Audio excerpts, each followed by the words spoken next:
I'd like to call the meeting to order. Rachel, please call the roll. Here. Here. Here. Here.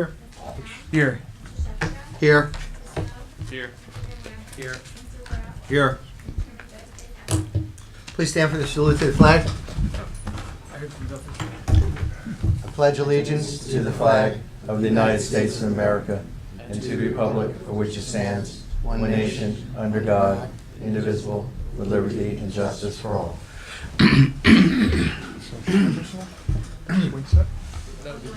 That would be the first order of business. Okay. Oh, okay. Okay, first thing we're going to do is... You can give us the statements and the board policy and everything. Okay, I'll do that first. The notice requirements for the open public meeting law for this meeting have been satisfied. A copy of the notice having been sent to the Asbury Park Press, the Coaster, and filed with the office Township Clerk on July 12, 2017. Emergency notice. There is an emergency exit to the courtroom doors and 2 exits in the rear of the room. No smoking. Board policy. No new cases will be started after 11 p.m. No new testimony taken after 11:30. In addition, the applicant must be limited to 45 minutes of testimony. All meetings will be video and audio taped and shown on the Township of Ocean's Community Cable Channel 22 on Verizon Fios and Channel 77 on Cablevision. All cell phones must be turned off, or if you need to make a call, please make the call outside the meeting room. We're going to do an oath right now for Mike Crapell. Mike, Please raise your right hand. right hand, do you have the oath in front of you? Yes, sir. Could you read it to us? Yes. I, Michael Crapell, do solemnly swear that I will support the Constitution of the United States and the Constitution of the State of New Jersey, that I will bear true faith and allegiance to the same and to the governments established in the United States and in this state under the authority of the people. I do further solemnly swear that I will faithfully, impartially, and justly perform all of the duties of a member of the Township of Ocean Zoning Board of Adjustment, alternate number 3, according to the best of my ability. So help me God. Congratulations and welcome to the board. Thank you. Congratulations. Thank you. Carried cases to June 21st, 2018. Dennis Randall, Gerald Miller, Block 131, Lot 11, 2001, South Wanamassa Drive, Wanamassa. Orrin Linder, Block 40.03, Lot 3, 608 Deal Road, Ocean. David Hamadani, Block 25.27, Lot 7, 199 Oakhurst Road, Oakhurst. Eric Seton, Block 71, Lot 2, 706 Laurel Avenue, West Allenhurst. Maurice and Adeline Benjamin, Block 22, Lot 38, 250 Overbrook Avenue, Oakhurst. Fahar and Rebecca Salmani, Block 22, Lot 44.02, 249 Overbrook Avenue, Oakhurst. Morris Dweck, Block 43, Lot 1 and 2, 300 Parker Avenue, Deal Park. Also tonight, we will not be hearing case number 4. Case number 4, right? Yes. Jack Shama, Block 25, Lot 26, 2 Weinberg Court, Oakhurst, Zone R2. That's carried till June 21st. David and Lila Schultz, Block 50, Lot 6, 404 Runyon Avenue, West Deal Zone R2, June 21st. Siar Mala, Block 22, Lot 6, 326 Roosevelt Avenue, Oakhurst, June 21st. Cases withdrawn. Lakeside Adult Medical Daycare Center Incorporated, Block 140, Lot 81, 1001 Wickapecka Drive, Wanamassa. Larchwood Minion Incorporated, Block 8.02, Lots 3 to 23, 48 Larchwood Avenue, Oakhurst. Resolution and memorializations. They're hanging on the wall. Seeing that nobody wants me to read them all, can I present all 3 at once? Yes? Guy Harriet? Okay. The first one will be Guy Harriet. Block 25, Lot 118, 213 Delaware Avenue, Oakhurst, bulk variance approval. Someone please offer. I'll offer. Second. Second. Rachel, please call the roll. Yes. Yes. Yes. Yes. Yes. Second, Steve Scaba, Block 8.02, Lot 24, 46 Larchwood Avenue, Oakhurst, bulk variance. And the third one is Richard T. Gribble, Block 123, Lot 50, 44 Ballard Drive, Ocean, bulk variance approval. I'll So- offer. How about a second? Second. Rachel, please call the roll. Yes. Yes. Yes. Yes. Yes. Yes. Minutes for approval, February 15th, 2018. Someone please offer. I'll offer. Second. Rachel, please call the roll. Yes. Yes. Yes. Yes. Yes. Yes. Yes. First case is case number 1, Catherine Parkin, Block 25.20, Lot 11, 185 Cliffwood Road, Oakhurst, Zone R4. This is an application to remove and replace an existing deck with variance for side yard setback under minimum.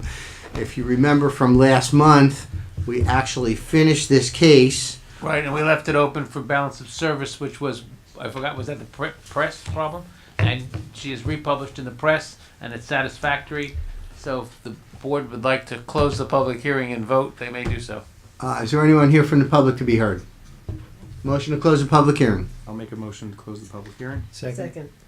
Rachel, please call the roll. Yes. Yes. Yes. Yes.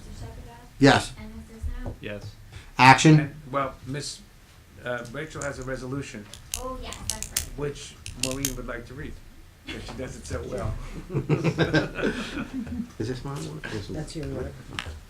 She has a You want to go nicest quickly. voice. She's the only people on the board right now.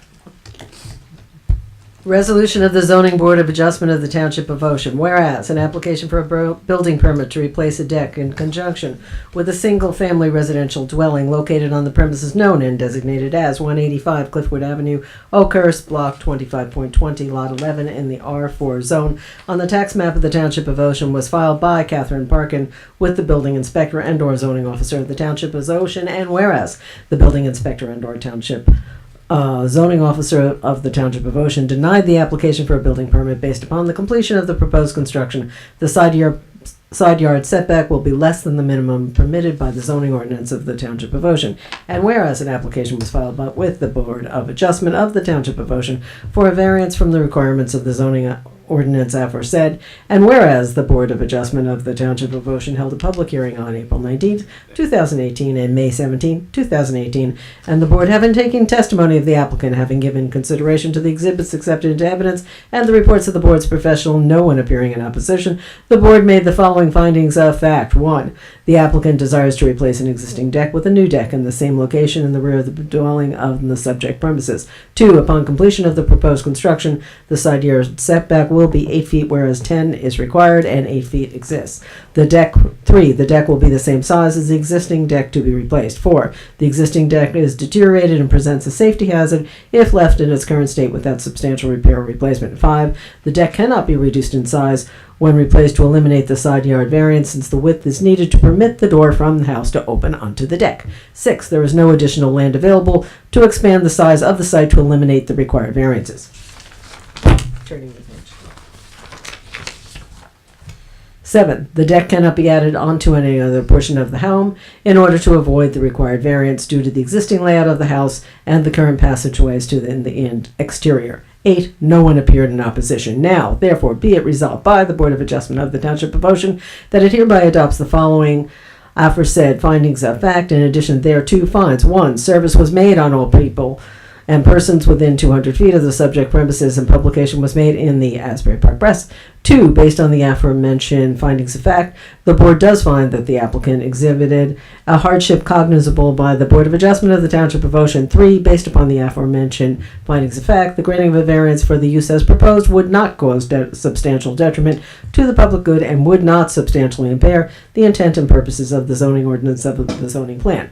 Be it further resolved And then by the Board of Adjustment of the Township of Ocean that it hereby grants applicant's request for a variance to replace a deck with a side yard setback of 8 feet. Be- The rest is boilerplate. Okay, They can go to that. the rest we're skipping. But it's their standard The standard. publication requirements and stuff. But we can vote on that. Somebody has to move it. Action. I'll move. I'll second. Rachel, please call the roll. Yes. Yes. Yes. Yes. Yes. Yes. Thank you very much. Thank you. Okay. That brings us to case 2, Michael and Carol Ann Duffy, block 205, lot 4, 1127, Highway 35, Ocean Zone O-140. This application for minor site plan and D variance approval in order to operate a personal training facility. C variances are also required. Attorney for the applicant, Peter Falvo.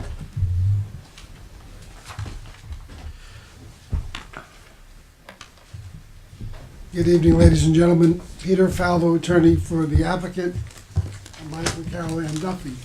I believe you have a board package. Yes, can we mark the packet? Thank you.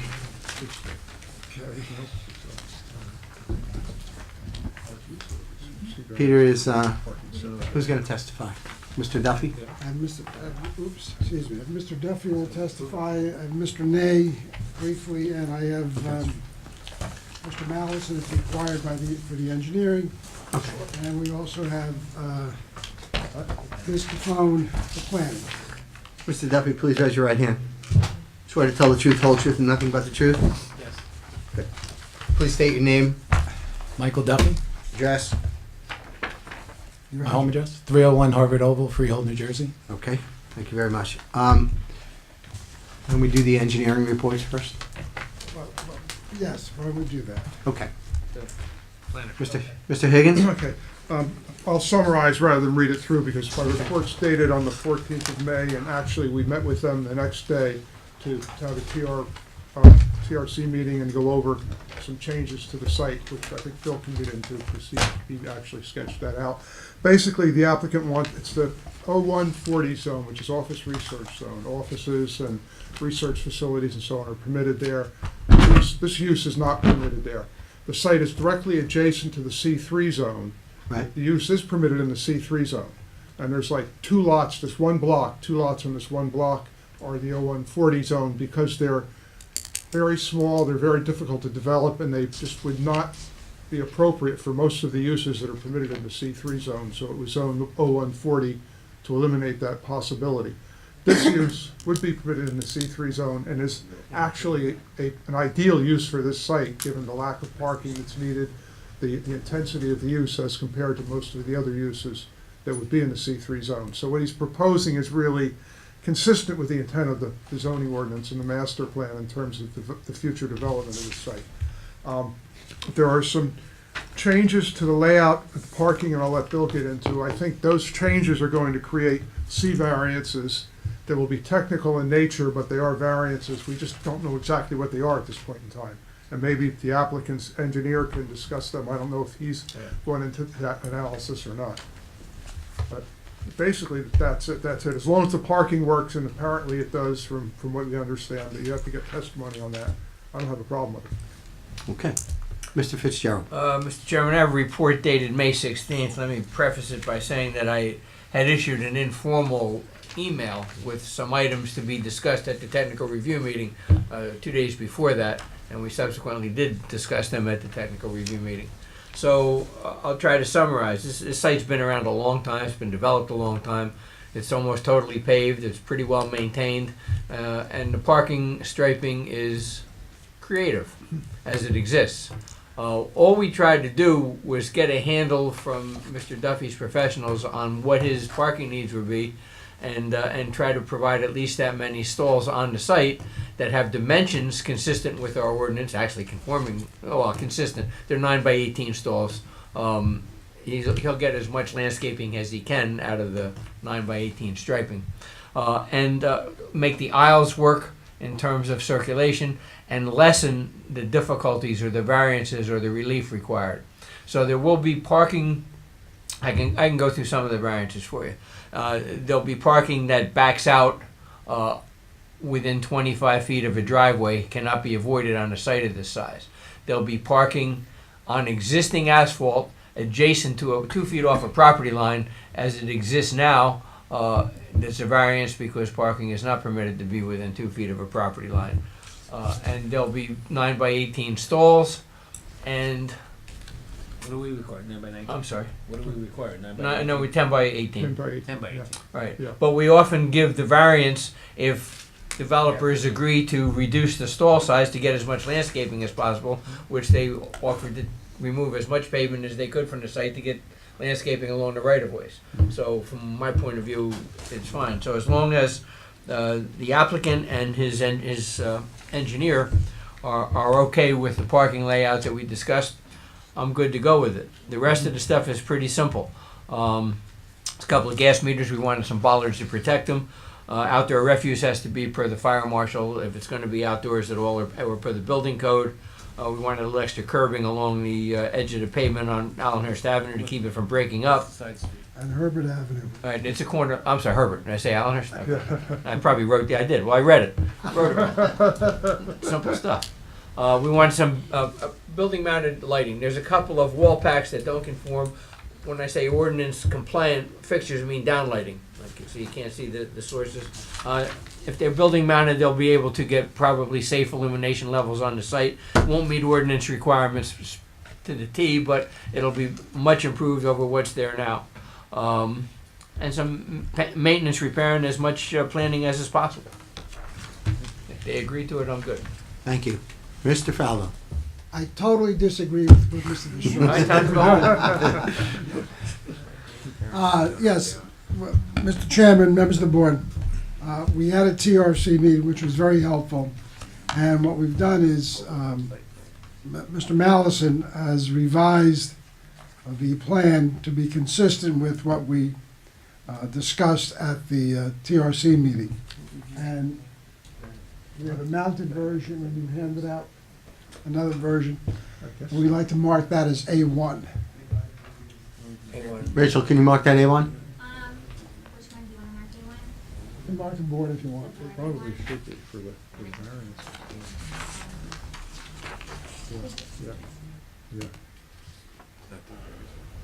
Yeah. A1 represents a colored site plan depicting the changes in the striping of the parking lot that was discussed at the TRC meeting. I'm sorry. Could you raise your right hand, please? Oh, sorry. Do you swear to tell the truth, the whole truth, and nothing but the truth? Yes, I do. State your name and address. Joseph Mallison, 10 Chesterfield, Georgetown Road, Chesterfield, New Jersey. Project manager with WJH Engineering. Okay. And to reiterate, the colored site plan represents the striping changes that were recommended by your engineer.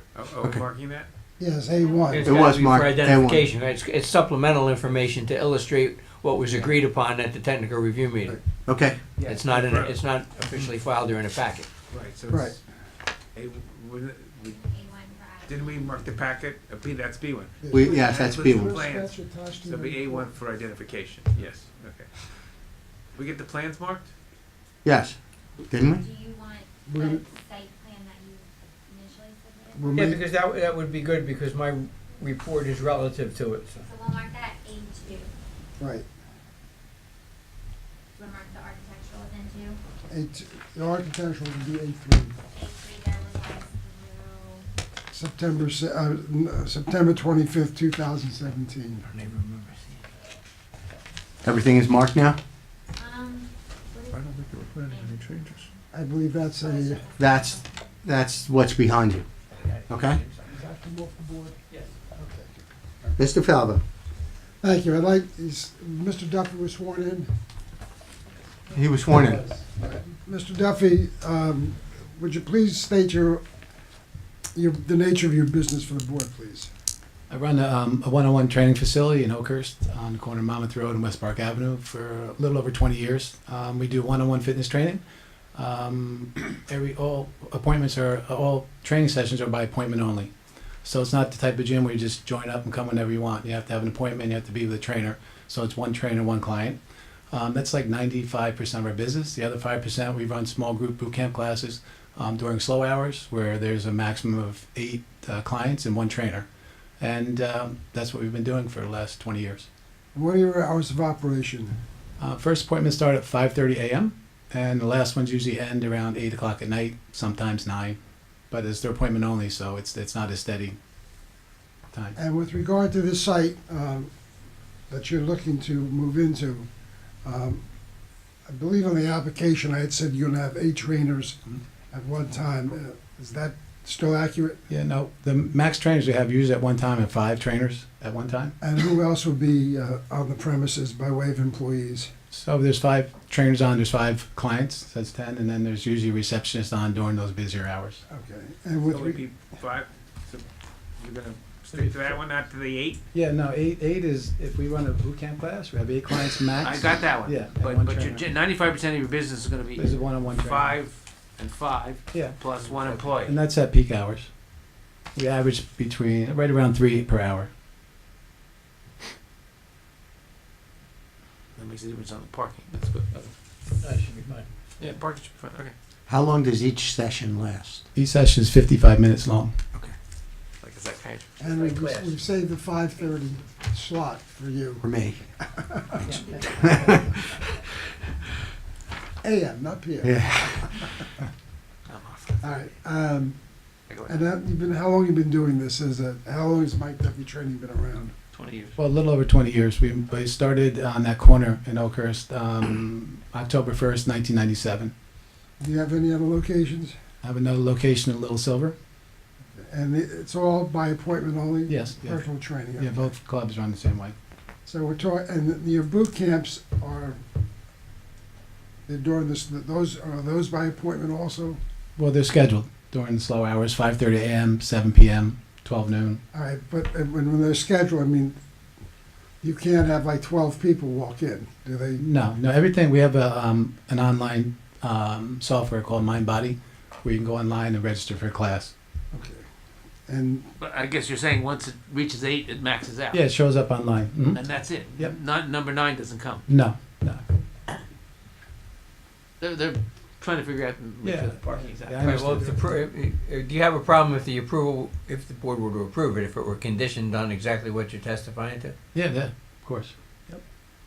So if I have boot camp there, do I still have one-on-one training?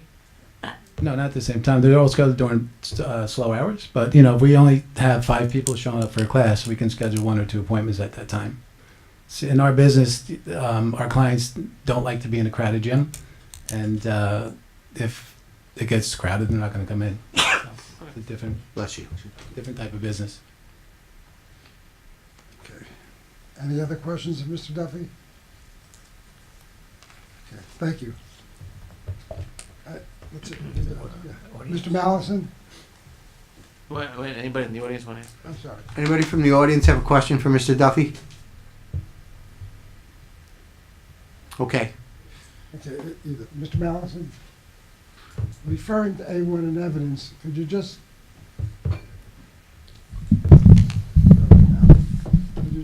relate to the board what you've done as far as changing the site from what is shown as A2 in evidence? Well, after our TRC meeting Right. the other day, we previously had stacked parking in front of the building, and your engineer called out that you didn't want to have some of the parking actually in the right-of-way of the municipal street. So his recommendations were valid, that we changed the stacked parking from this side, and we put angled parking on the along Route 35. And where we had 4 parking spaces across the top, now we have 5. So after we did the manipulation of the parking lot sizes from 10 foot to 9 foot, we were able to make the arrangement work, and we wound up with 18 parking spaces, which seems to be the number that we're working towards to represent Mr. Duffy's classes. This plan will also include a 4-foot high fence along the eastern property line. That is correct. I think this is the Catholic facility site. that runs along here, and we're proposing to put a fence 6 inches off the property line, and that'll give us some screening between the two uses, and to also mitigate the issue of the parking up against the property line itself with the 5-foot fence. Your engineer also made a recommendation regarding the curbing along Herbert, and we're agreeable to remove some of the curbing in there and put depressed curbing and extend it all the way across the frontage. So the parking spaces on the east side, the only way to get out of that lot is to back out of those parking, Yeah, to correct. back out? That is Okay with correct. They're there now. that? Okay. Yeah, that is correct, and those parking spaces most likely will be reserved for the employees themselves and not for the I think they should be. clients. Okay. You want them so designated? Yeah, Oh, sorry. yeah. Need to designate them as employee parking. Yeah. We can agree to that. That's the 5 spaces, I think it's 4. It's 4 spaces. spaces along which, Eastern property. Eastern property line. Mr. Fitzgerald's recommendation also allowed us to do a little more additional green spaces, and I think we can get some plantings or maybe a tree or two along the highway. So we've got some space in there that we did not have before. And as per Mr. Higgins' report, About the lighting. excuse me? Lighting. Oh, sorry. Yeah, lighting. There is some. I agree with your lighting. The lighting is, I guess, wall-mounted, packed, shining out into the street or out into the parking lot. There's also eave lighting. There's 3 on each eave, so I'm not sure how much lighting we're getting. They're down lighting coming from the south. It's You can But- either measure it, or I think you're really probably better off, given the hours, yeah. putting some stuff on the soffit as high up as you can get, and you'll probably get a pretty decent Yeah, distribution. I agree. And we're also going to need something in the back. There are currently no lights on I the think- east I think side. I've discussed that with Mr. Ney, who's, I guess, the engineer. We thought that maybe that should be motion activated, maybe a 10-minute duration kind of Okay. thing. That makes perfectly good sense. We can agree to that. Said you were going to put a fence on the eastern border. Correct. Wooden fence, metal fence, Solid face. solid face. Okay. And is there a fence in the rear of the building on the north? I guess what's There's that? actually a little landscape strip over there and a retaining wall. Yeah, there's about a 2-foot high, maybe 2.5-foot high retaining wall. parking spaces are not the east. Okay. So the fence is on the east, right? The The- fence is also on the east, yeah. Where are the 4 parking spaces? Right adjacent to the fence. They're One, headed two. parallel to the fence. I mean, they're parallel. On the right-hand side. I thought he was pointing to the other ones up top. No. So the fence will help mitigate the separation of the parking to the property line itself. Okay. Where do I have those? I have a vague familiarity with this site. I know. Any questions, Mr. Mallison? Any questions from the board? Any questions from the public? One last note, we also agreed to work with your planner regarding landscaping, because the Environmental Commission issued a letter that we kind of concur with, and I think the two of us can work together on that, like we worked for the last 20 years on landscaping issues. Okay, thank you. Any other questions? Any questions from the public? Okay, thank you. Peter? Mr. Day? Mr. Nair, please raise your right hand. Swear to tell the truth, the whole truth, and nothing but the truth. I do. Please state your name and address. Henry Day, 241 Hunt Road, Freehold, New Jersey. What are they? Okay. Mr. Day, is the board familiar with Mr. Day's qualifications? I think Mr. Nair's been here before. Yes, Yeah, he's been here before. Okay. a number of times, yes. All right, Mr. Day, Yeah, Your- I can tell you what variance is right now, I just don't know. the name. capacity with regard to this application was to determine the adequacy of the parking Yes, with regard to the use and the layout, is that correct? that's correct. And did you in fact undertake an evaluation of the parking The site plan, as originally proposed and as also proposed by the you have the resolution. board engineer? Yes, my involvement was looking at the existing facility on Monmouth Road to see what activity was there. And then I looked at this site. The original plan had 20 parking spaces, trying to maximize the number of spaces. And as Mr. Fitzgerald said, the parking that's there is kind of creative. Much of it is in the public right-of-way. And the plan that we prepared was consistent with the previous parking. But that places this board and Mr. Fitzgerald in a unique position. We're asking you to approve something that's not, you can't really approve. It's not, so we heard that word loud and clear, and we revised the plan. Based on our review, the maximum, if we take the worst condition and everything happens at the same time, you would need on this site would be 17 spaces. So the 18, and that isn't going to happen. Based on my review of what happens at Monmouth Road, the parking is much lighter than that. I think 13 spaces, somewhere around there, is the most that we saw. So I think the 18 spaces provided are more than adequate to meet the demand, especially with the conditions that the applicant has agreed to keep the 5 trainers and the 5 individuals during the major hours, and when they have the 8 openings, that will be off-peak, but also would not coincide at the same time. So I think we have more than enough parking on site to accommodate this, and it is a good use for the site in terms of its location. It's easily accessible for the intended use, and I think it, from a traffic perspective, will not be an issue, and from a parking perspective, it does meet the demands of the site. I have no further questions unless any members of the board do. Anyone from the board have a question? Anyone from the public have a question? Thank you. Thank you. Okay, I do have one. We're going to stripe that little 13-foot aisle between the head into the building and the angle. We'll make that one way. You want that dimension down? Yeah. I think, I don't think, well, on the final plan, we'll have a dimension, but it's going to be straight one way through, right? Okay. Yes, this aisle will have to be one way in order to function. Yeah, I missed that, but It's okay. I did. Thank you. thank you. Mr. Falvo. Yes. Ms. Cofone, please. Jim can do it, so. Please raise your right hand. Do you swear to tell the truth, the whole truth, and nothing but the truth? Yes. Please state your name and address. Christine Nazaro, Nazzaro, Cofone, Cofone. Business address is 125 Half Mile Road, Suite 200, Red Bank, New Jersey, 07701. Yep, good evening. I'm a licensed professional planner. I've testified here in about 300. Sit down. Thank you. Has you been sworn in? Yes, I swore. Ms. Cofone, at my request, did you undertake an evaluation of the site relative to whether or not it could sustain, whether or not this use at this location, you can sustain the burden of proof for a use variance? Yes, I did.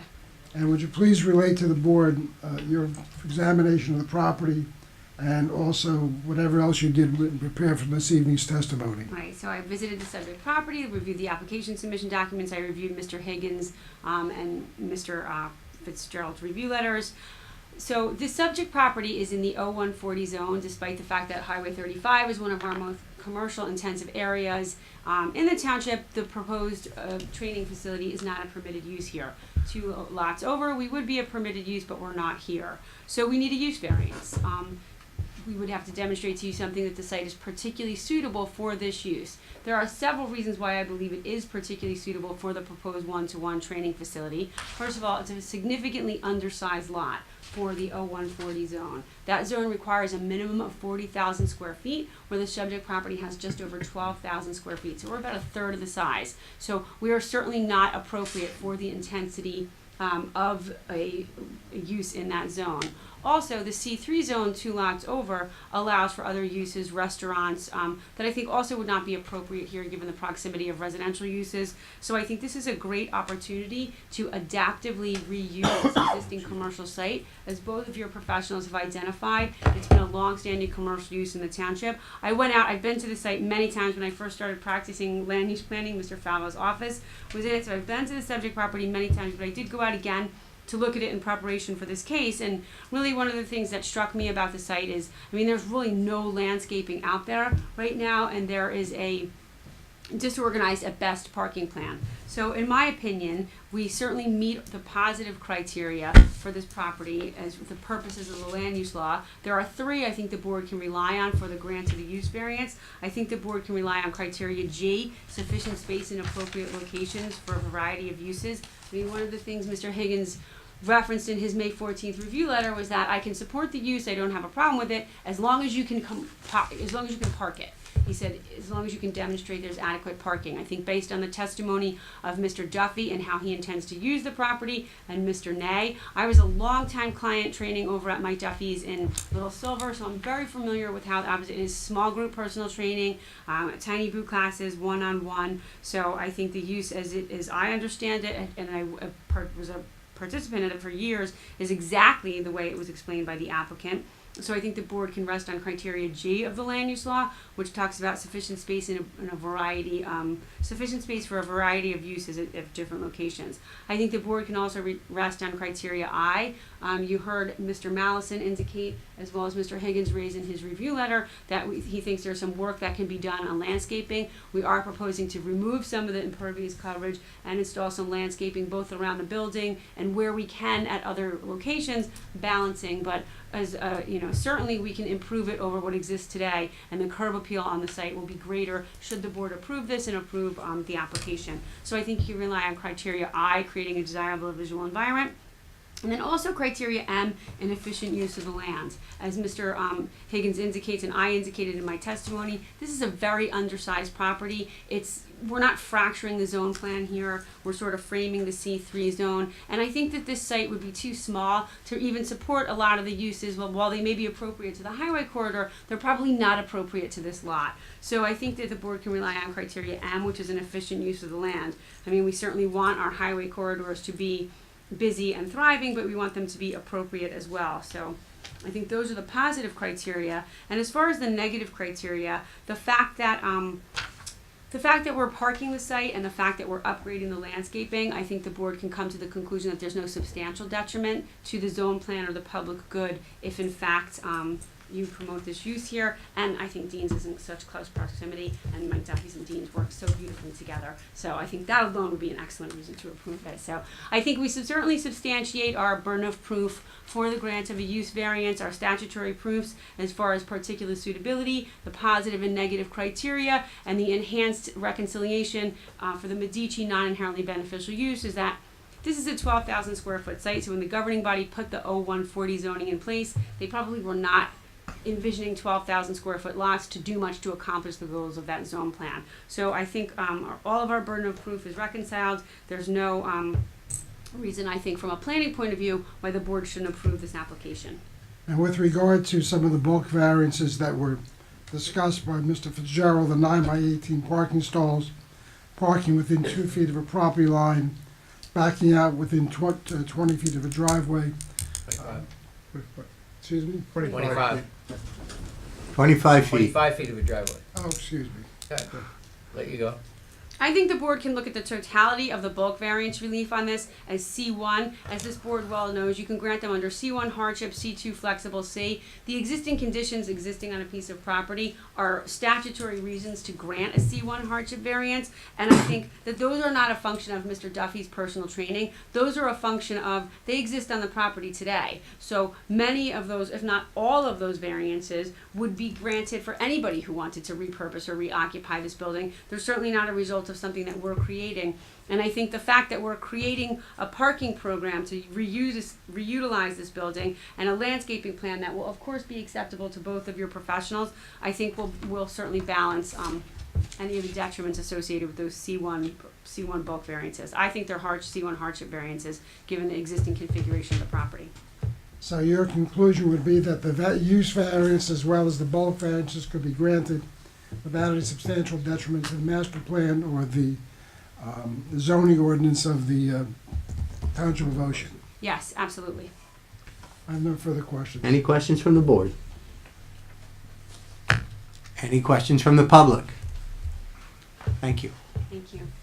Mr. Chairman, ladies and gentlemen of the board, that's our case. And just to put things in perspective, when it was Abrams, Gatta, Falvo, and Severin, we functioned with 5 lawyers and 12 support staff. And no clients, because Yeah, there's that's no parking. 17. Because the lawyers are at the golf course. Great. We rotated them through on lunch hour. And one space left. But if you've ever seen Mr. Duffy's operation on Monmouth Road, I mean, there's 20 parking spaces there, and he contends with his operation plus apartments upstairs. And for a while there, he also had a beauty parlor taking one of the spaces, and they functioned, so. I would respectfully submit that based upon the evidence presented, we prove by preponderance of the credible evidence that the board can grant this application and the relief requested. Any questions from the board? Any questions or comments from the audience? Me. I have got a little bit of an issue, and I think we can resolve it, okay, without any delay. If the board is inclined to grant the use variance, I think there's enough testimony to grant it.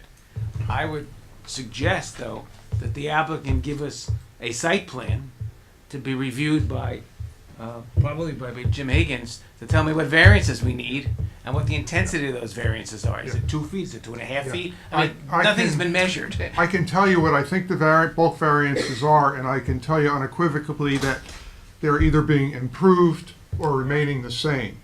But we don't know exactly what they are. And there may be a fourth Yeah. one. Yeah, There may be actually, separate. I've picked out 10 that are probably, Well, all right. you know, 5 landscaping and 5 parking. So, And they're all existing and are being improved. but we need to, we Okay, don't have a so, list of any of them. so how do you want to do this? Well, I think, okay, like I assume that the site plan has been redrawn to some extent. Can it be finalized in 2 weeks? Yeah.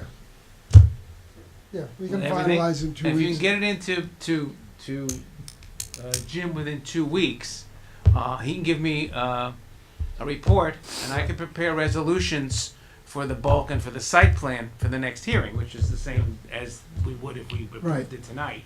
But I'd like to see it all kind of in writing and something filed to, because you just said there's 10 maybe. So Yeah. and if we grant 3 tonight and he needs 7 more, he's gonna have to renotice and come back. So I what, mean, so, We've asked for any and all other variances. I later. understand yeah. that, but if we grant them tonight and we're No, finished. I understand. So I think it would be, Yeah. it would, if the board would like to, and there's no reason not to vote on the use variance, you can and discuss it, if you feel you've had enough testimony. I think one of the things when you get a use variance and you sort of bifurcate it, and this is not really bifurcated, and you want to know what the site plan's gonna look like, I think you have that testimony to help you with the use part tonight. okay. So that doesn't bother me. Yeah. I would just like to see a final site plan submitted, reviewed by, and it's not gonna go back to the zoning officer, it's gonna go right to Jim. Right. He'll review it, he can give me a report a week later. So Okay. we're talking about 3 weeks, and then 4 weeks is the next meeting, Right. and I can prepare a positive resolution as to the bulks, because I think I have enough testimony. Right. I don't think it's gonna change if I Okay. knew six numbers tonight, it wouldn't change anything. So I had to have enough testimony to prepare a resolution for both the site plan and for the bulk variances, but I don't think that the board should vote on those tonight until they're seen and reviewed. Okay, by the Mr. Fowler, that can be That's completed by, everything can be completed on time so that Yes. we can do that? Okay. The board, do you have any issues with voting on the use tonight? And then we'll do the other vote, beginning of next month? Okay? I make a motion for a positive Wait a minute, resolution. Before wait a you do minute. that, let's close the public Let's, hearing as to the this- use variance application only. Well, And leave the other. anyone from the audience want to be heard? Okay. I'd like to close the public hearing on the use variance only. I so move. Rachel, please call the roll. Second. Mr. Worrell? Ms. Bonnie? Yes. Mr. Fuller? Yes. Mr. Malta? Yes. No? Yes. Mr. Send it to me. Shepherd? Yes. What? Send it to me. Yeah. Is that the- Mr. Van Wagner had to step out. Hold on. Okay. 1, 2, 3, 4. We got enough. Herpel? Yes. He said yes. He said and Mr. Worrell? Yes. Okay. I'll move for positive resolution on the use variance. Second. Any conditions? The same operation as he testified. Same operation he testified. And, He said he would do that. okay, Okay? Anything else? it's basically 95%, five trainers, 5 Right. clients on max, plus 1 or 2 Boot camps with employees, 8 and then on the some off-peak hours in boot camp, which is 8 and 1. and 1. Right. Maybe 1 or 2 training at the time. Right. If it's 5 and 1 or something. That's what I Okay. count. Okay. All right. Do I have a second on that? Second. Rachel, please call the roll. Mr. Worrell? Ms. Bonnie? Yes. Mr. Fuller? Yes. Mr. Malta? Yes. No? Yes. Mr. Shepherd? Yes. Oh, I'm sorry, I forgot Mr. Capel Yes. and Mr. Wara. Yes. 8 people voting. Did you call 8 names? No. Seven. I think. The first Good. didn't count. So. All right. Mr. Fowler, next month he'll be back on All right, so Peter, June 21st? June 21st. yeah, that'll give us enough time. If you can get those plans in, maybe a copy to me. Get them into Jim and into Rachel. They can be reviewed and I can get a report and I can put something together.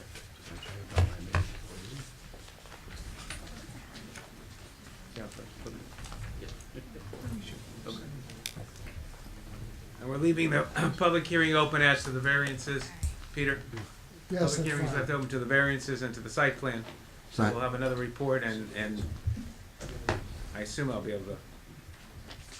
It shouldn't be complicated, so, I would think not. okay. Thank you. Next case is case number 3. Parking spaces worked when we were there. Okay. Thank you. It's fine, but I just, I wanna see something. Next case is case number 3, Chris Schwartz, block 1.03, lot 9, 5 Frederick Drive, Ocean, zone AR-3, PRD. This is an application to remove and replace a front porch with steps with a variance for front yard setback under minimum. Yeah, that was pretty conceptual. Well, stand first. Please raise your right hand. Swear to tell the truth, the whole truth, and nothing but the truth. I do. Please state your name and address. Chris Schwartz, 5 Frederick Drive, Ocean Township, 06712. Okay. Please tell. I'll mark the packet. Please mark the packet B1. No, this is okay. Mr. Higgins? Yes. Okay, I'll just briefly, I'll read my report because I think it's easier to read it than summarize it. The applicant proposes to remove an existing 7-foot wide, 9-foot deep open porch with steps and replace it with a 10-foot wide, 8-foot deep enclosed porch with steps that extend another 7 feet into the front yard. The site's a rectangular shaped parcel with a width of 105 feet and a depth of 125 feet. Is occupied by a single-family residence that appears to be a split-level home with the front porch elevated approximately 4 feet. The ordinance requires a front yard setback of 35 feet. The existing residence is set back 35.5 feet, and the existing open porch staircase is set back 27.5 feet. The existing porch is nothing more than a landing. The proposal is to increase the size of the porch to 80 square feet and enclose it. The enclosed porch will be set back approximately 27.5 feet. The front steps will extend an additional 7 feet, so that the front setback of the steps will be 20.5 feet. I have no significant concerns regarding the variance. The porch will be small in comparison to the remainder of the front facade. It will add architectural interest to the residence. The steps have little visual impact and are necessary to gain access to the first floor of the residence. However, the applicant should provide testimony as to the materials to be used that will be consistent with the existing residence, and no other variances are necessary. Thank you. Mr. Fitzgerald? Mr. Chairman, I have a letter review dated December 14th. I have no engineering issue with the matter.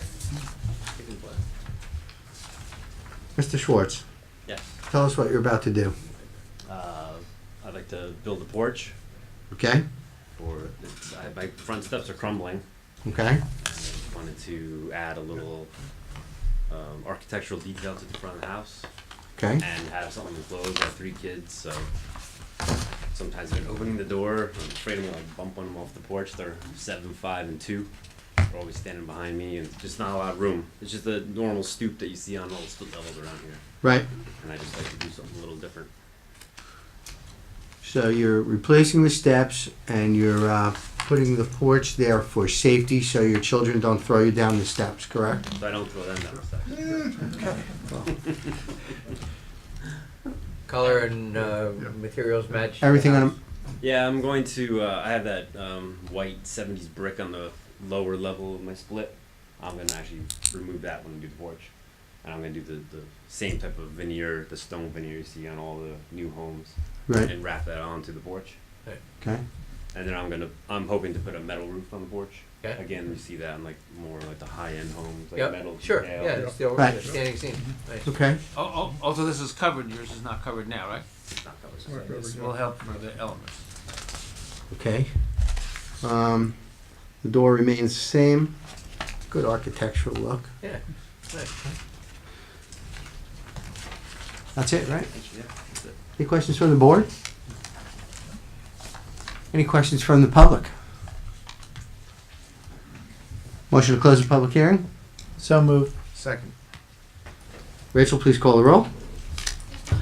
Yes. Yes. Yes. Yes. Yes. Yes. Yes. Action. I'll move for a positive resolution. Second. Rachel, please call the roll. Yes. Yes. Yes. Yes. Yes. Yes. Yes. Please see Rachel. All right. Thanks, guys. Next case is case number 7. Christopher. What? Oh, good luck. Christopher L. Donato, Block 113, Lot 38, 49 Wanamassa Point Road, Wanamassa, Zone R6. This is an application to demolish an existing 2-story single-family home and construct a new 3-story single-family home with variances for lot width under minimum, front yard setback under maximum, lot coverage over maximum, maximum stories above grade, construction in a floodplain, and side yard setback under minimum for 2 AC condensers. Attorney for the applicant, Richard R. Tilton. Mr. Tilton, how are you tonight? Chair, good evening. Richard Tilton. I'm here on behalf of the applicant, Christopher Donato.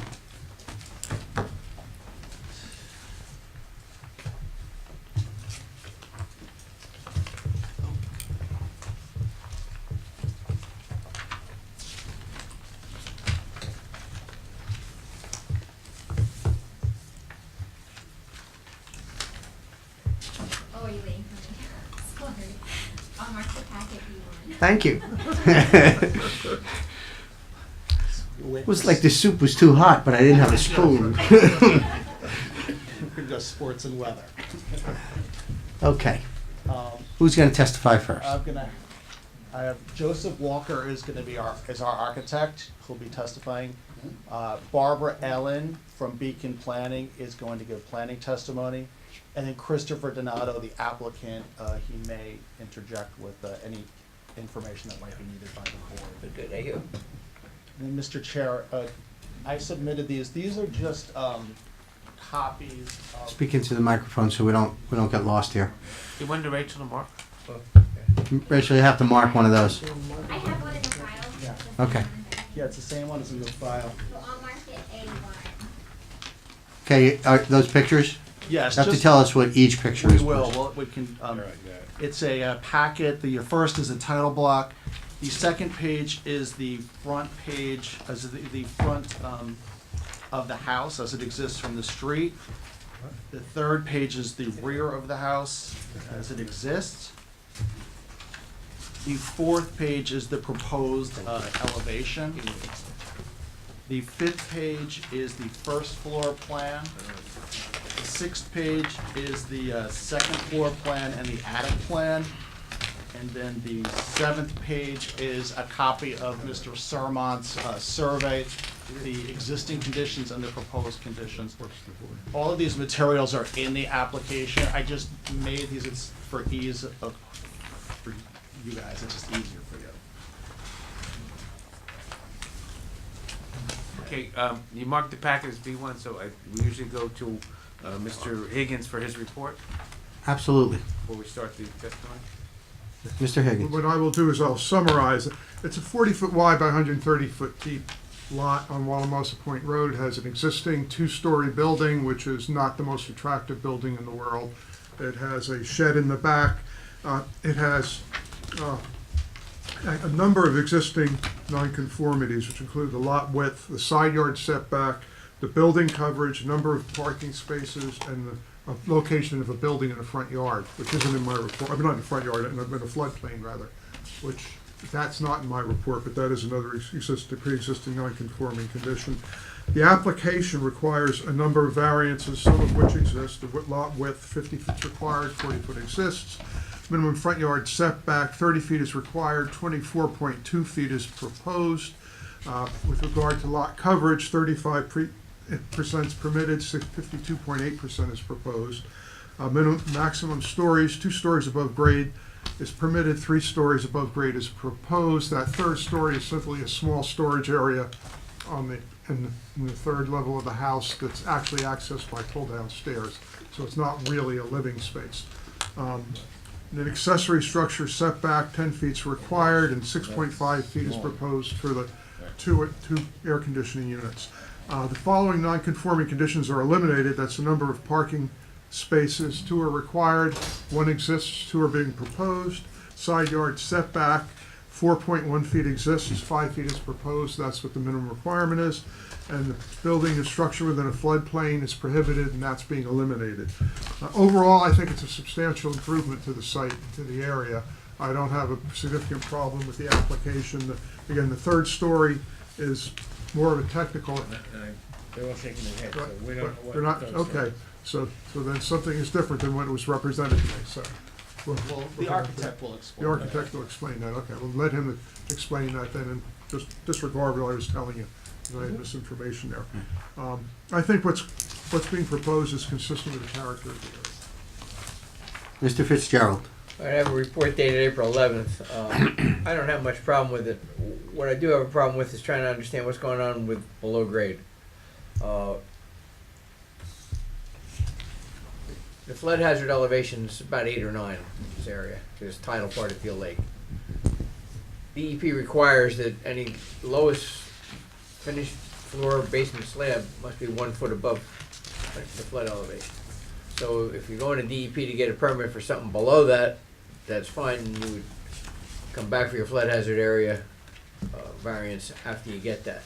If you're going to represent that lowest slab or finished floor elevation be a foot above, be okay here. The rest of it, the only other question I had is, why does the garage have to be so bad? I know the answer, but I need to put it, because it seemed like you could reduce coverage if the garage is a little bit smaller and you need a coverage variance. The rest of the stuff is fine. Who's going to testify first? Mr. Walker, come on up. Mr. Walker, please raise your right hand. You swear to tell the truth, the whole truth, and nothing but the truth? I do. Please state your name and address. Joseph L. Walker III, 2157 Old Mill Road, Seagirt, New Jersey. Have you testified before this board before? Not before this board, I've testified for other boards, Neptune, Spring Lake, Bayhead. Do you need his credentials for his education? And Yes. Just give me your education and credentials and how long you've been in the field, et cetera. I have a 4-year Bachelor of Arts from UNC Charlotte. The 5th year gets me a Bachelor of Architecture degree, which is what allowed me to sit for the exam, which you pass as a national intern, and then you take the state exam. So Licensed in the state of New Jersey? State licensed in New Jersey. We'll accept your credentials. Thank you, Mr. Chair. Mr. Walker, if you would, on the board over there, it looks like the floor plans that are in the packet. If you could just go through with the board what's proposed on each, and then maybe we can talk about the elevation, et cetera. Okay.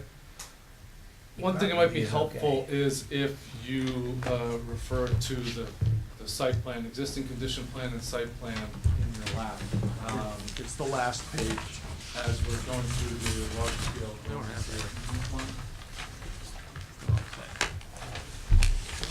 Start with the first floor plan. Along the water side, we have a covered porch, very similar to what currently exists. We're increasing the depth of it minimally. Although we are holding the rear yard setback at that edge, and you'll see on the site plan, shifting slightly towards the street.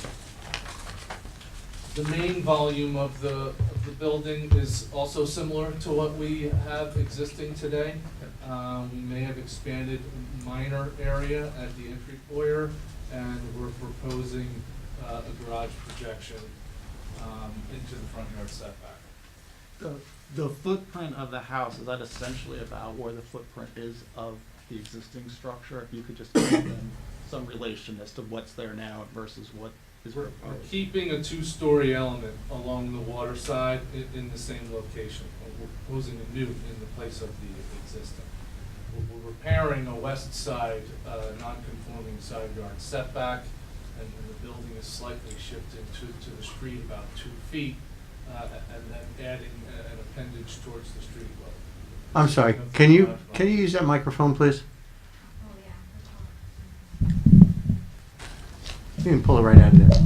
Thank you, I'm sorry. You want me to run through that again with the microphone? No? Okay. I don't think so. At the second floor, we're proposing 3 bedrooms. The current house contains 4 bedrooms. The existing building, the foundation, the framing, the roof, everything is in pretty bad shape. We started the prospect of renovating, and after a tour, began considering a new construction, which enables us to fix some of these the 2 main issues, which is removing the shed from the rear yard and the side yard setback. So at the second floor, you see 3 bedrooms, a master on the water side and 1 on the side, and the third is over the garage area. At the third floor, we do have a walk-up stair. We do not have a pull-down stair. So that is the difference here. That is what gives us the legal zoning interpretation of a third floor as opposed to 2 floors. What we're trying to do is introduce a steep roof line to present some character, some curb appeal. The building height is compliant with the maximum building height. And at the third floor, we basically just have the space that's under the roof at the top of the stair, which is within a dormer.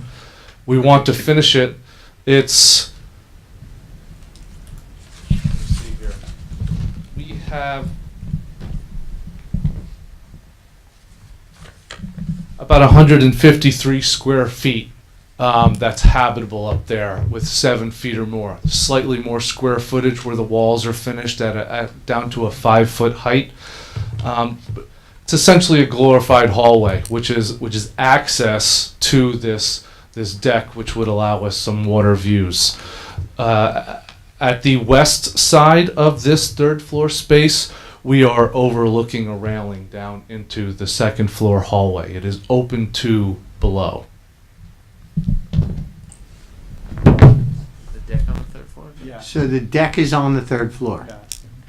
Correct. The deck is 19 feet by about 15 feet, and the size of that is essentially just to fit behind the pitched roof lines, which pull you back away from the edge of the building, just to keep some kind of pitched curb appeal, as you would see on sheet A3 in the architectural drawings on the side elevation, and on sheet A4 on the rear elevation. The deck is overlooking the lake. Yeah. That's correct. It doesn't have, it's not covered?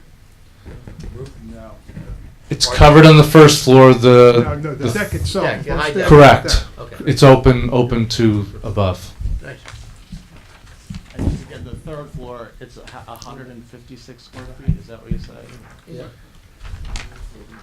We have 153 square feet where we have minimum 7-foot clear height, and it's 222 square feet just perimeter finished, So that's where kinda- walls are a little Kind low. of access to the deck. It's access to the deck. There's no closets up there, is that right? The remaining areas is only enough to house mechanicals, duct work, maybe a little storage, but it's low. So once the duct work takes up the majority of the remaining third floor area, there's really nothing else you could do with it. No, there's no windows up there. In the From the deck. sheet A3 or A4, so what I just want to do is I have a set, a whole size set, I'm gonna mark it 11. That's fine. A2, just. That's fine. Thank you. Mark it and revise through 10, 11, 17. Right. Is that does the deck in the back, is it after the neighbors' houses on both sides? Is it, where does that, I mean, you're gonna stare at a neighbor's I secondary? believe the rear setbacks are somewhat consistent, so I believe that the rear yards, the rear building facades do somewhat align. We are stepped back about 3 feet, and we have a railing that sits on top of a knee wall, so there is a little bit of privacy. The garage, there was a question about the size of the garage, if you could maybe talk about that. What's the size of the garage and the thinking? The garage is 22 feet deep, and that's to the outside wall. And nowadays with SUVs, I usually push for the extra, 2 feet, 22 feet in length. With all the other elements that you could fit in the garage, that's kind of why we have the little extra width. It's more than your 8-foot door. We have a 12-foot door, so it's about a 17-foot, 7-inch wide outside to outside. So it's comfortable for one car, plus Lawnmowers, additionals, bicycles. mowers, bikes. Trash, the Ocean Township. Is there a bedroom trash. over it?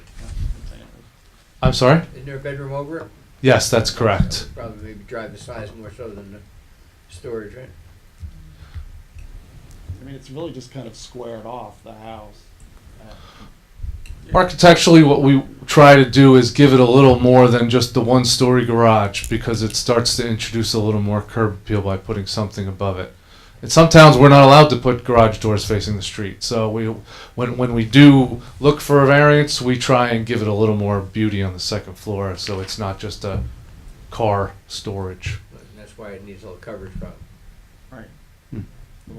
And there'll be enough for one car in the garage and one car in the driveway, is that right? That's correct. And now, at present, it's only one car or before the garage was removed, one car was proposed, was there. Right? That's correct. There is a small one-story volume that bumps off the back of the house, and there's a one-car driveway adjacent to it. And the number of bedrooms is being reduced. Is that From right? 4 bedrooms to 3. Okay. Mhm. So now we're down to that basement or whatever, because that's could be a problem. Okay.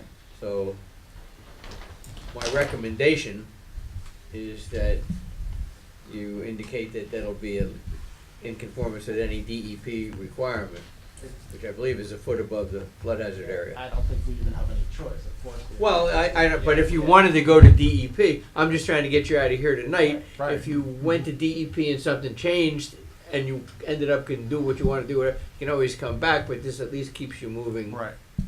Is that the first floor elevation we're talking about? It's a cross basement or crawl. space. It's actually a basement. It's more than 6'8", so it's a basement, correct? So the basement That's has correct. to be 1 foot above the flood hazard. As far as I know, the basement slab must be 1 foot. I mean, we don't recommend 1 foot above the flood hazard area elevation. elevation. The basement floor slab, you said? Yeah, whatever. Finish lowest slab or floor elevation in a house. Finished. Okay, lowest floor. It's not a problem, right? Yeah, that's not a problem, and we'll work with Mr. Sarant and DEP. I think. Yeah, that was the one thing. I think one of the things I had asked for, because it's not clear what his datum is on his plan, whether it's the 88 or 89, there's a foot difference. That's right. But whatever it is, it is. It's not. You're not going to change anything. Right. Okay. Dotting i's and crossing t's. Right. Thank you. I gotta stand up. Any more questions of? Any questions from the board for the architect? Any questions from the public for the architect? Please come up to the microphone. State your name and address.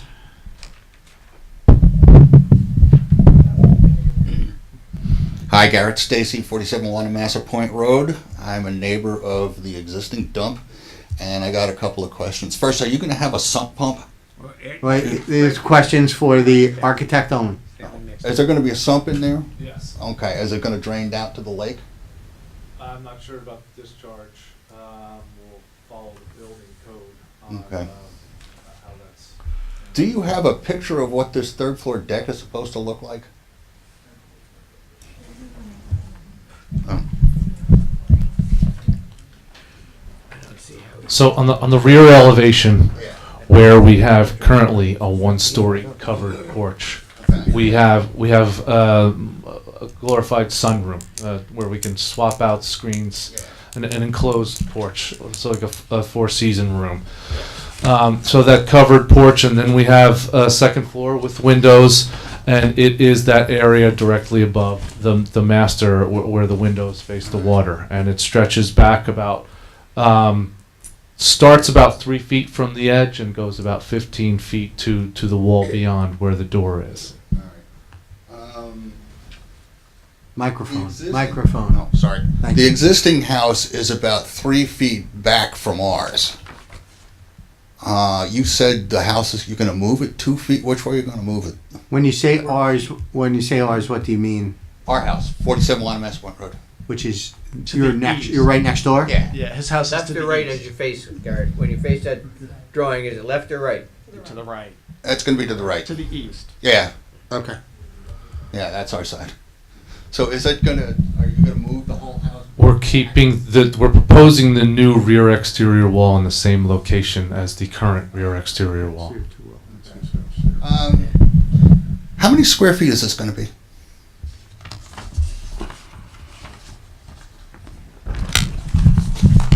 The drawings include 1,039 on the first floor. That's interior finish. That does not include the garage or the porch. Talking about interior finish square footage. The second floor is 1,514, and then our 153 on the top floor. So that's about 2,700 square feet. That's pretty much the size that's there now, less the garage. Yes. All right, thanks very much. Thank you. Oh, yes, you have one more question. Sorry about that. You're gonna have zone air conditioning? Those two exterior units, is that right? Yes. Where are you gonna put them? They're proposed. I believe they're proposed in the side yard on the site plan. Do we have a large scale version of that?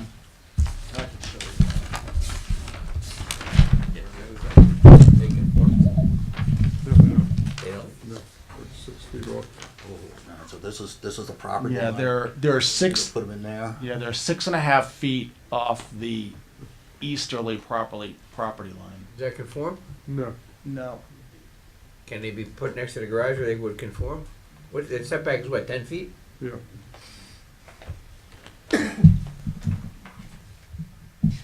I believe the location that we currently have them at is more suited to keeping them out of the visibility of the street. The garage is closer to the street, putting it in that entry walkway area. It actually creates more visibility, and if we tuck them behind that covered front entry on the side of the garage, we can mask them with some simple landscaping. All right, because I'm really concerned about the noise. Yeah. We'd agree to put some landscaping around to the extent that we can. Would you consider Yeah, just like the would you variance, yeah. consider something like a 6 foot or even a 5 foot sound Baffle? proofed enclosure so that you surrounded it? But I mean, I know you have to have your space so that they can breathe, if you will. But if they put an enclosure around it, that was, I mean, that's something that the two of you have to work out. I mean, Even thick shrubbery would work. Well, shrubbery won't I think you're baffle better sound. off with something with the sound absorbing. All right, cool. Yeah, yeah. Thank you. So what would be that condition? Yeah, the sound, I can't speculate from memory, but we Bless had a similar application a few weeks ago where we specified a soundboard around the outside. The applicant would agree to Yeah. that. We'll figure that out. Well, I kind of, tell me what Yeah, you're they gonna have figure to out, so I can put it in writing. Well, what Mr. Fitzgerald's proposing sounds. What are you proposing, Mr. Mitchell? I'm proposing basically a fence that's far enough removed from the unit so they can breathe, but it has a sound insulating liner on the inside. Okay. 5 or 6 feet in height. Okay, the sound I don't remember what I insulating speculated. I have to look, but 6 feet is better. material, 5 to 6 feet in height. Yeah. All right. Subject to engineer's approval. That's it. We'll make something nice. All right, I will get something out via email. Okay. All right, we'll All figure right, it but out. in other words, we're gonna There's more than surround one it out. with Any other questions for the architect from the audience? I think the new air conditioners are. Mr. Tilton? If I could just have my planner, Barbara Ellen, come testify. She will we will be expeditious. Okay. Ms. Ellen, please raise your right hand. Swear to tell the truth, the whole truth, and nothing but the truth? Yes, I do. You've testified. Before this Name board. and address, please. Barbara Allen, Ehlen. I'm from Beacon Planning. Our office is at 315 Route 34, Suite 129, Colts Neck, New Jersey, 07722. Right. Okay. No, I'm going to stand. You're gonna stand? Okay. I'm going to stand.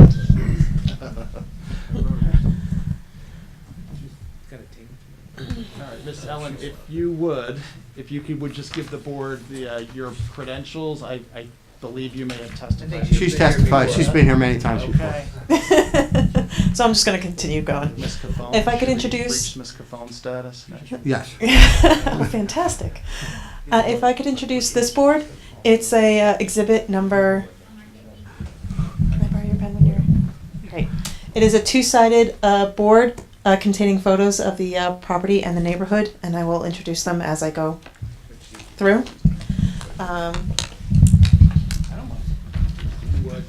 You've reviewed the application and the neighborhood and the zone. If you would give the board the benefit of your findings.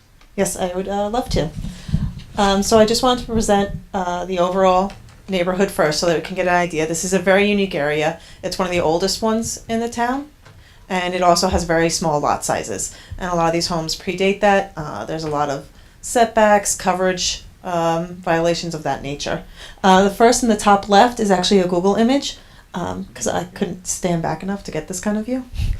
It depicts our subject property in the center, and then you could see the home to the right with a garage that kind of extends, and the home to the left, whose garage is actually at the property line. To bottom right are the three homes to the left. You can see their garages are actually right up against the property line. The picture to the bottom left is the home that currently exists that has obviously not been well maintained over the years. And finally, to the top right is a photo of the backyard. And for this, I want to point out the existing shed, and also, if you can tell, the kind of steep gradient slope off of the backyard.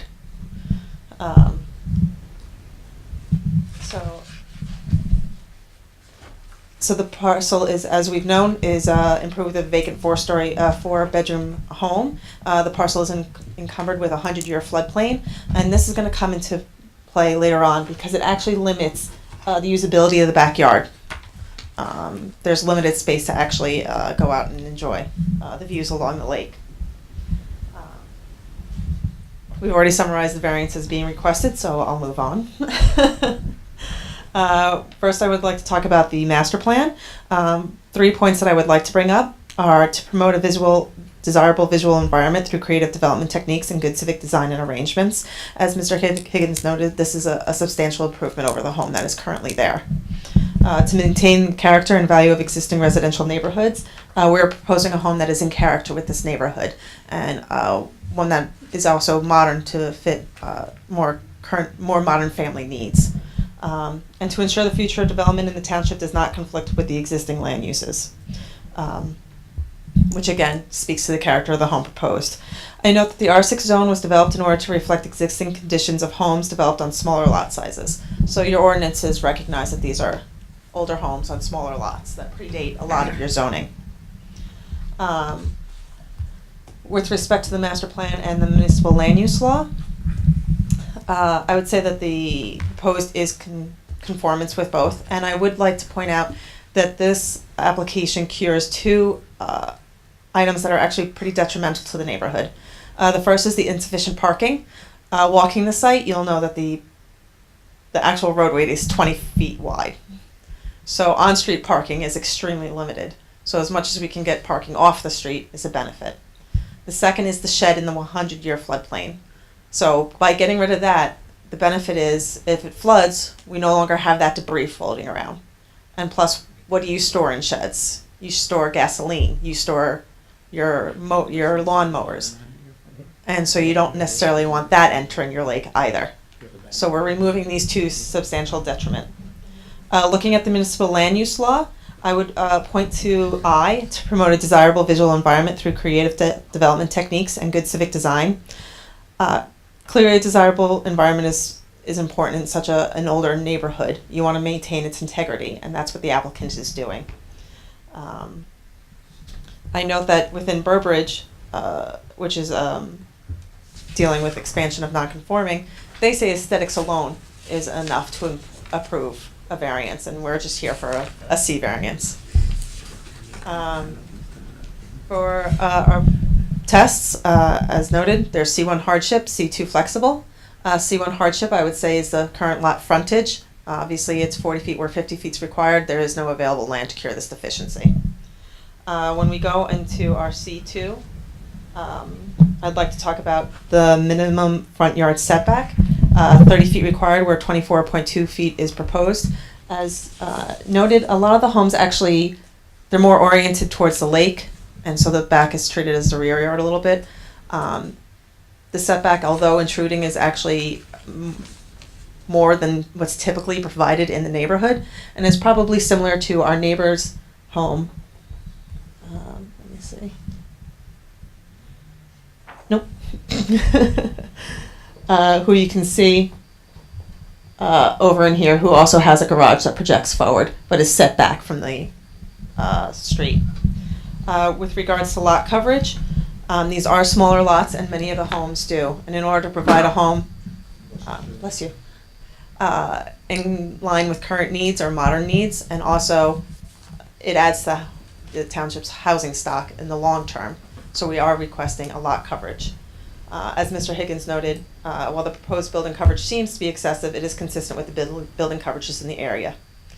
At this point, I'd like to note that Mr. Fitzgerald discusses the size of the proposed garage with respect to lot coverage. So we're removing this shed, and we're looking for a place to store our stuff.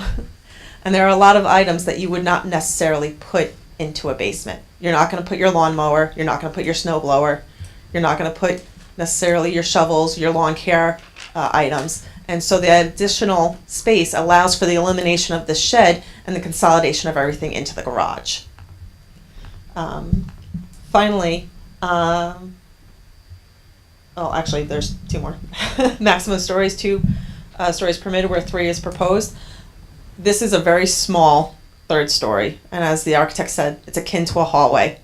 So it's just providing access to a rear deck that allows us to overlook the lake. And this rear deck in the 3rd story, as I mentioned earlier, there's limited space in the backyard. It drops off pretty quick. So being able to enjoy this lakefront, they are requesting a rear deck, and to access it, a small stairway. And the little area was glorified hallway. Max they could do is pull stuff in off of this deck, should it be raining or something. It's not meant to be a livable area. It's not meant to be a bedroom. It's de minimis in size. And it's actually similar. I would like to point out that Jeffrey Moore at 11 Wanamassa Point Road also received approval, and I know each application stands on its own, but they considered the unique location, unique consideration of the lakefront property, and it also noted the limited rear yard area and how the deck would provide for additional recreation space. That's the same that applies here. And finally, the accessory structures, which are the AC units, which have been discussed. They're de minimis in size. It's a small intrusion. It's the best place to put it, considering also the narrowness of the lot. And mitigation methods are being put in, including the fencing and perhaps landscaping. I'd like to reinstate that we're curing nonconformities. We're providing parking, 2 spaces where 1 only exists, and we're curing the side yard setback, as well as, most importantly, removing that structure with the floodplain. With respect to negative substantial detriment, I don't see any. We're proposing a use that's permitted in the zone as envisioned. Variances proposed are common throughout the neighborhood, and the overall, the building will blend into the existing neighborhood. And in your opinion, can the variance really be granted without any negative impact to the master plan, the zoning, the neighborhood, etc.? Yes. Any questions from the board? Any plans for an emergency generator in the future or now? That would be a question for the client. As of now, we do not. He's not under oath, we can't. You're not under oath. As of now, there are no plans for an emergency generator. Well, it would have to conform to municipal Right. ordinances no matter what, so. Permit. Yeah. They have to be 10 feet off and not in the front yard, and he's not made application for Right. that. Right. So it'd have to come as a separate application. Mr. Fuller. You just mentioned a property, which property has a deck? Okay, previously yes. approved? Actually, on the rear side of this exhibit, there are a number of decks around. Jerry. So Jerry, would be the house here, where you could see the third one over here. That's a third-story deck there? That's a third story with access from over there. When was that approved? If you hold on, I have the resolution with me.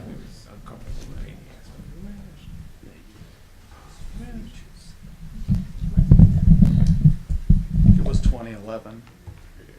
Yeah, I think it was 2011. You're right for 7, I think, 7 or 8.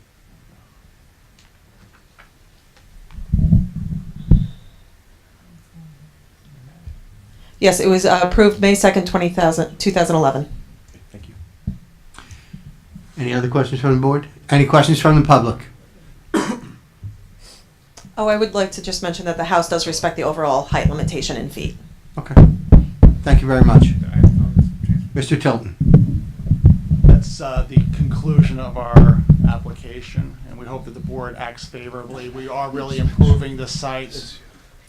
I trust you recognize it's high-rate architecture that's being installed, improving the parking, and really consistent with this whole neighborhood is really being nicely redeveloped, if you will. So it's consistent with what's going on there.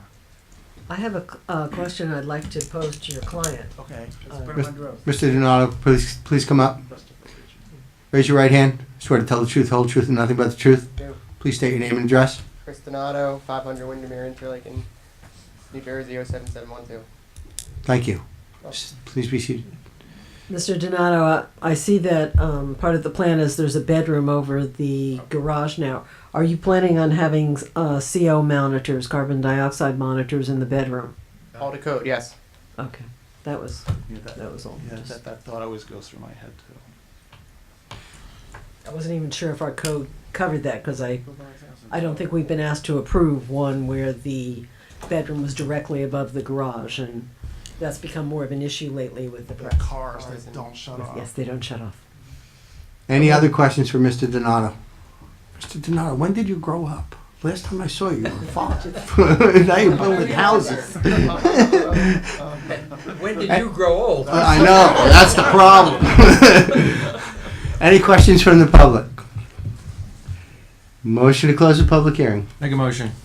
Second. Rachel, please call the roll. Yes. Yes. Yes. Yes. Yes. Yes. Yes. Action. I'll move for a positive resolution. I'll second. Yeah, I think the only condition that I heard was the soundproof. Soundproof for the air. Soundproofing area around the AC. And the slab.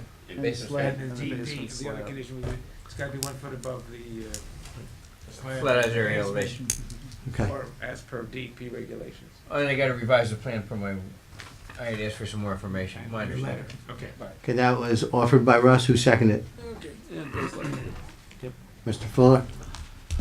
Rachel, please call the roll. Yes. Yes. Yes.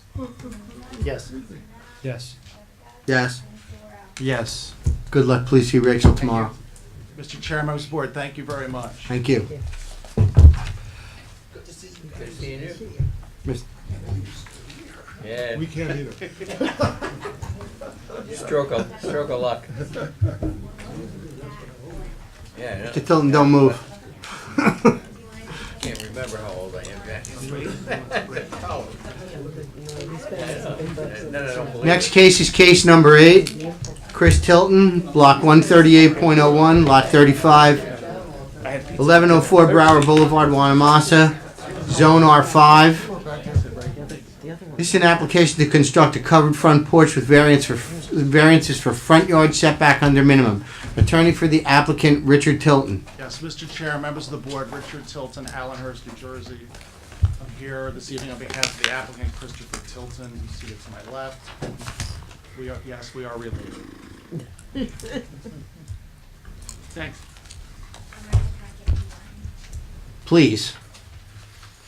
Mr. Higgins. Yes, okay. Very brief report. The applicant's proposing to construct a covered porch addition in the front of the residence. The ordinance requires a 30-foot front yard setback, and the proposed porch will be set back 17 feet. The steps to the porch will be set back 12.5 feet. The existing front porch setback of the front setback of the house is 24.7 feet, and the existing steps are approximately 17 feet.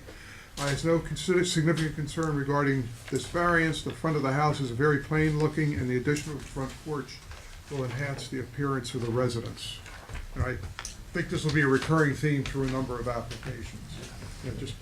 When you get a small front porch that really improves the appearance of the house, I don't see a problem with the granting of variance with setbacks. Mr. Chair, I handed out for the board, and I had submitted previously just a packet. Rachel, did you mark that? Thank you. Okay, page 1 is just the title block, the identification of the property. Okay. Page 2 is a photo of the front of the property in question. Page 3 is a picture of the photo with a proposed porch, and then the arrows are just the setbacks. And then page 4 is the existing survey of the property. On page 3, you'll see the setbacks. What's proposed is like 12.6 feet would be to the risers, to the new steps in the front. It would be 17 foot setback to the base of the porch, if you will.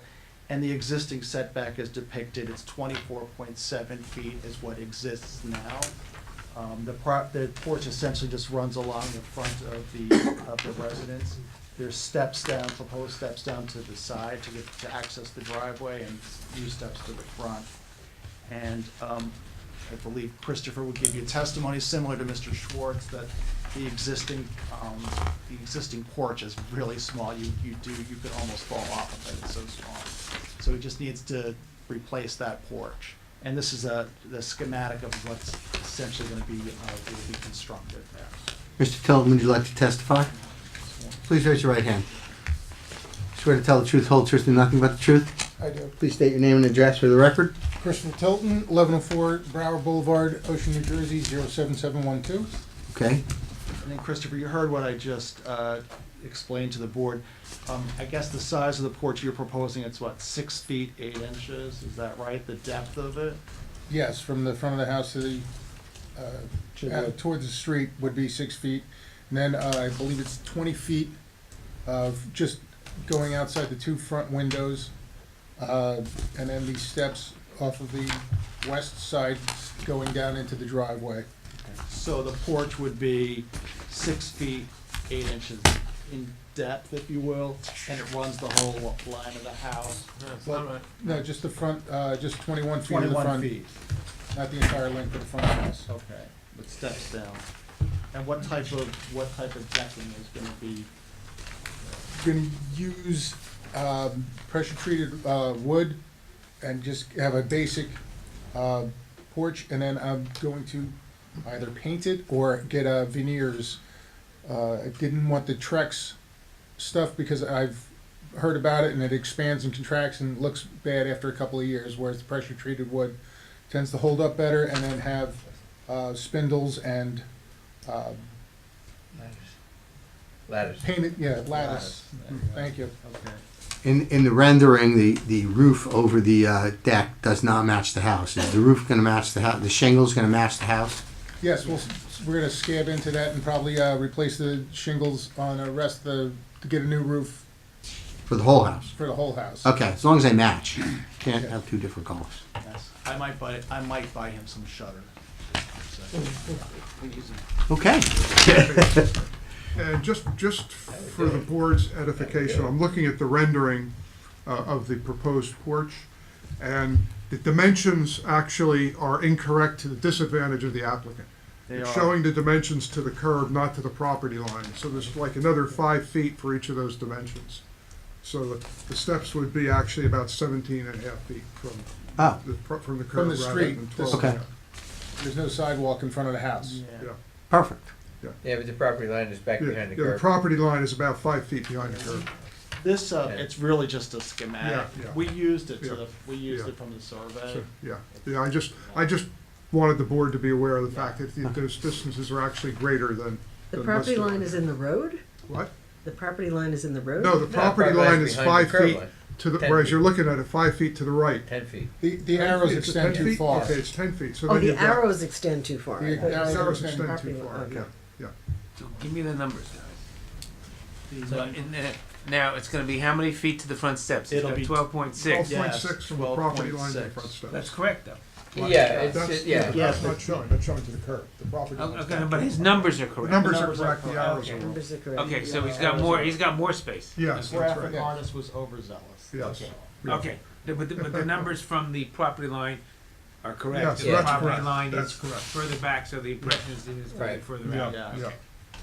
Okay. The numbers are right. Anything else? No. Okay. Anyone from the board have any questions? There's a really quick question. Yes. The distance to the property line, I feel like in that neighborhood, there are a lot of houses that are actually about that distance, right? Like, They were all those houses were built on the same day. Those Right. houses. Pretty much World War II. Yeah.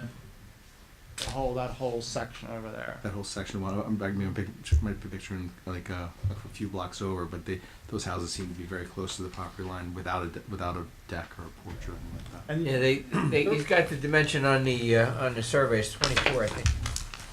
From the property line to the actual house itself, It's it's like 24.7, Yeah. 24.8. Yeah, my point is, there are a lot of houses that are actually closer Yeah. than the 17 Yeah. probably in that neighborhood generally. And there's a lot of houses that now do have these covered porches, just for the same, I mean, you literally exit, I'm giving testimony now, you exit his house and you're in the elements. The elements. You're outside. Okay. Good? Any other questions from the board? Any questions from the public? Like to close the public hearing? Make a motion. Second. Rachel, please call the roll. Yes. Yes. Yes. Yes. Yes. Yes. Yes. Action? I'll move for a positive resolution. Second. Rachel, please call the roll. Yes. Yes. Yes. Yes. Yes. Yes. Yes. Chairman, Please. Board, thank you. Thank you. Please call Rachel tomorrow. Yes, first thing tomorrow. Thank you. Next case is case number 9, Saul to Will, block 22, lot 110, 1 Joanna Court, Oakhurst, zone R2. This is an application to construct a second-story addition on an existing non-conforming dwelling with variance for front yard setback under minimum, rear yard setback under minimum, and building lot coverage over maximum. The applicant is also seeking to keep an existing non-conforming driveway with variances for side yard setback under minimum and driveway width over maximum. Attorney for the applicant, Rick Brodsky. Good evening, Mr. Chair, members of the board. Rick Brodsky on behalf of the applicant. Should we go through the reports, Mr. Chair? Yes, we are. The packet. B1, yep. Mr. Higgins. Yes, okay. Again, I'll summarize. It's an undersized lot for the zone. The zone requires 22,500 square feet. It's 15,625 square feet. And most of the lots in this immediate subdivision are similar in area to this lot. The front yard setback, 50 feet is required, 40.66 feet exists, and 34.71 feet is proposed. Again, that's as a result of the construction of a covered entryway, a porch, and a covered entryway in the front of the house that doesn't currently exist. The rear yard setback is 40 feet required, 38.3 feet exists and is proposed. They're just going up vertically. So that's technically increasing the magnitude of that variance. The building coverage, 22% is permitted, 25.3% exists, and 27.5 is proposed. The plans say it's 25.5, but I think it was just a typo. It should have been 27.5. And the width of the driveway and the setback of the driveway, 20-foot maximum width is permitted in the front yard. The intent of the ordinance there is to not have a wide driveway in front of the house. Here it's set behind the house in order to allow access to the side entry garage. And again, the setback from the property line is what it exists now. If they were only coming in for that, they wouldn't even be before the board anymore. It would be replacing it in kind. So basically, I think it's an improvement to the site. I don't have any significant concerns. Mr. Fitzgerald, thank I you. have a report dated May 16th, and I have no real strong actually, I thought it was really nice. One of the issues that we have here is coverage, and down the end of Joanna Court's a flood hazard area that's really nasty. So what I was hoping I could convince you to do is do your new driveway in pavers, which really look great and have less of a runoff, and then I won't have to hit you for stormwater management in the front yard, which is a nightmare if you don't have to do it. So if you're willing to do that, we're good to go. Applicant's agreeable to that. Sure. That's very nice. Yeah, so, Mr. Chair, as Jim and Bill indicated, this is an existing home. It's been in the Towell family for 40 some odd years. It's been passed down to Mr. and Mrs. Towell, who are seated over here. And the Towells have 5 children and 9, 10 plus grandchildren, and the idea is to simply put a second floor on the existing house so the whole family can have a place to come down to and continue that sort of legacy for their summer recreation. As Jim indicated, it's an existing condition. We're not adding to the footprint or anything, just going up. The two new variances that are required new in terms of just something other than just simply going further up over the existing footprint is really driven by the construction or the addition of the front porch, which is an architecturally aesthetic addition to kind of for the view shed from the street.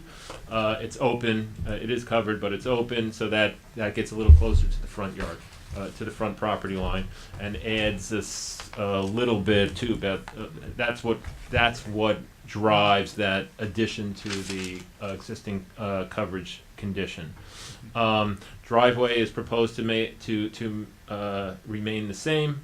And pavers. Same location. Yeah, same location, same size, nice pavers. But will be pavers. And other than that, that's really the basis of the application or the content of it. Seated to my left is Stephen Peterson, the architect, who we can have sworn in. Mr. Peterson, quickly. please raise your right hand. Do you swear to tell the truth, whole truth, and nothing but the truth? I do. Please state your name. My name and is address. Stephen Michael Peterson. My address is 124 First Avenue, Atlantic Highlands, New Jersey, 07716. You've testified here before, haven't you? I haven't at this board. I've testified in numerous boards in New Jersey. Okay.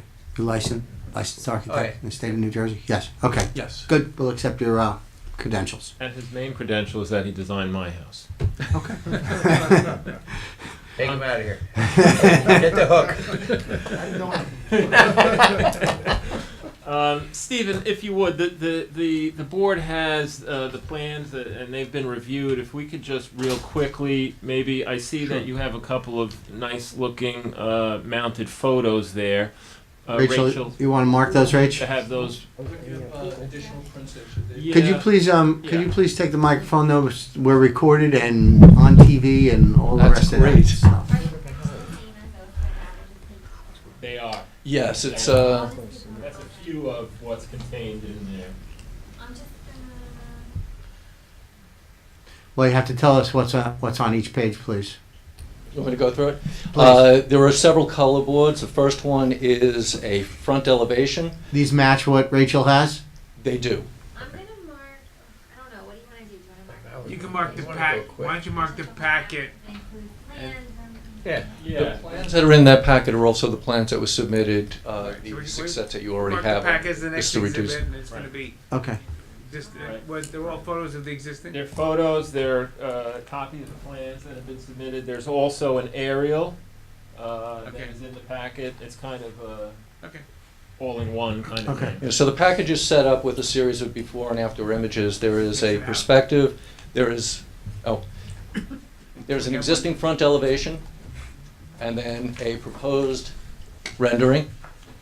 There is an existing side elevation and a proposed side elevation.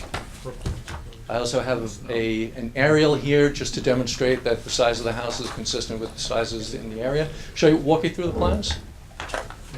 Sure.